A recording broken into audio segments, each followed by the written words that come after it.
baik kita menyadarinya, tapi alangkah baiknya dan berikan yang terbaik, yaitu pengampunan. Berikan pengampunan. Karena apa yang kita pendam dan pengampunan yang kita tidak lepas,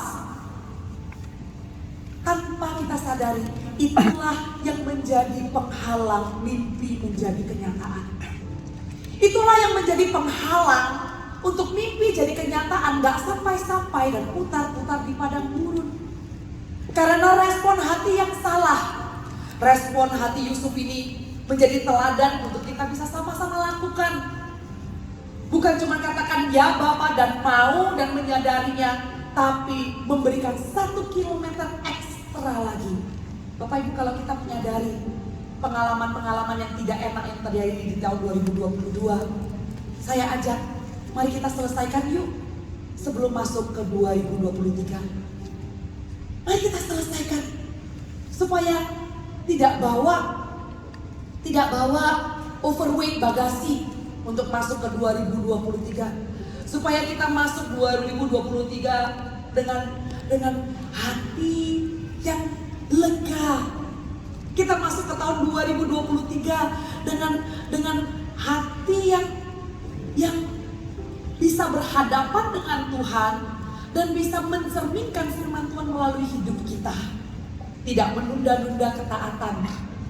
Hari ini juga Tuhan undang hati Anda untuk menyelesaikan, untuk memberikan ekstra mile, untuk mengambil 1 langkah, 1 kilometer ekstra. Lakukanlah itu dengan mencari orang itu kah? Menyelesaikan, mengajak bicara, gitu ya. Setiap kita punya budaya komunikasi yang beda-beda. Ada orang yang budaya komunikasinya terus terang. Ada orang yang budaya komunikasinya disimpan, dipendam. Ya sudah, gak usah diomongin gitu ya. Gak usah diomongin. Daripada rame, daripada ribut. Nanti kalau saya omongin pasti ribut gitu.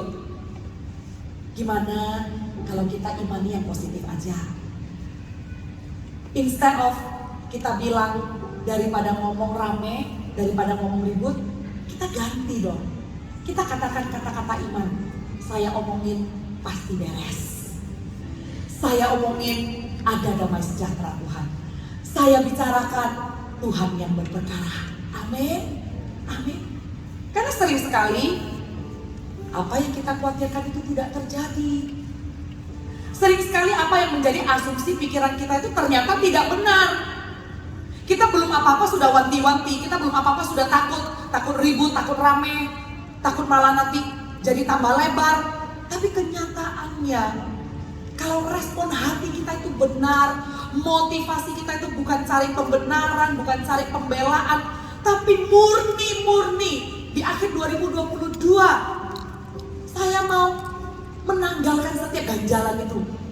Saya mau meninggalkan konflik di belakang dan saya mau melangkah ke depan dengan melepaskan pengampunan, dengan motivasi hati yang murni. Percayalah.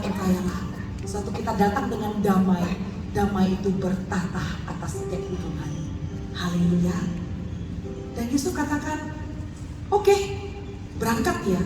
Dia menyusul saudara-saudaranya itu dan didapatilah mereka di Dotan.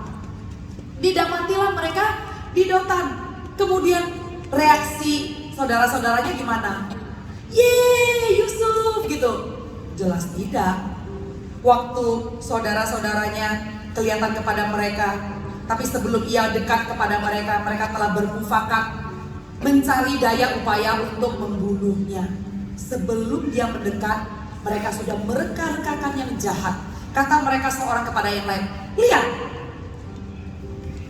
tukang mimpi kita itu datang. Lihat, tukang mimpi kita itu datang. Sekarang, marilah kita bunuh dia dan kita lemparkan ke dalam salah satu sumur ini. Lalu kita katakan, seekor binatang buas telah menerkamnya. Dan kita akan lihat nanti bagaimana jadinya mimpinya itu. Ketika Ruben mendengar hal ini, ia ingin melepaskan Yusuf dari tangan mereka. Sebab itu katanya, janganlah kita bunuh dia. Lagi kata Ruben kepada mereka, janganlah tumpahkan darah, lemparkanlah dia ke dalam sumur yang ada di padang gurun ini. Tetapi janganlah apa-apakan dia. Maksudnya hendak melepaskan Yusuf dari tangan mereka dan membawanya kembali kepada ayahnya. Baru saja Yusuf sampai kepada saudara-saudaranya, mereka pun menanggalkan jubah Yusuf, jubah maha indah yang dipakainya itu. Dan mereka membawa dia dan melemparkan dia ke dalam sumur. Sumur itu kosong, tidak berair. Kemudian duduklah mereka untuk makan. Ketika mereka mengangkat muka, kelihatanlah kepada mereka suatu kafilah orang Ismail datang dari Gilead dengan untanya yang membawa damar, balsam, dan damar ladan dalam perjalanannya mengangkut barang-barang itu ke Mesir.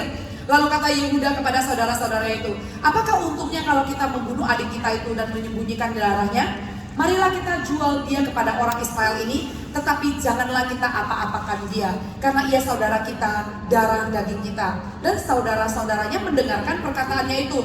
Ketika ada saudagar-saudagar Midian lewat, Yusuf diangkat ke atas dari dalam sumur itu, kemudian dijual kepada orang Ismail itu dengan harga 20 sikal perak. Lalu Yusuf dibawa mereka ke Mesir.